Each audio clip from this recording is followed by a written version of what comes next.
দর্শক, আজকে আমরা রান্না করব খালের তাজা তাজা বাইলে মাছ দিয়া আলু দিয়া। চলুন দেখা যাক। প্রথমে দিয়ে দিচ্ছি তেল, লবণ, তারপর দিয়ে দেবো পেঁয়াজ বাটা, জিরা বাটা, আদা বাটা, রসুন বাটা, তারপর দিয়ে দেবো সামান্য পানি। পানিটা দিয়ে কিছুক্ষণ লাড়াই চাড়াইয়া নিতে হবে।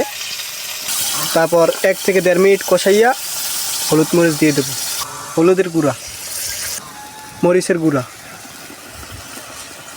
দিয়ে একটু লাড়াই নেব। 1 থেকে 2 মিনিট লাড়াইয়া কষতে নিতে হবে। তারপরে এরকম একটা সুন্দর একটা কালার আসবে। দর্শক, এখন আমরা মাছ দিয়ে দেব। এটা হলো আমাদের টাইর হাঁসা মাছ। মাছটা দিয়ে লাড়িয়ে নেব, কিছুক্ষণ লাড়িয়ে নিতে হবে। কষানোর জন্য একটু সামান্য পানি, তারপরে 1-2 মিনিট কষে নিতে হইবে।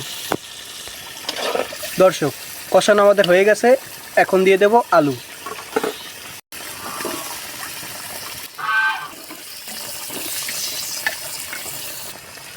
তারপর দেব মৌ পরিমাণ মতো।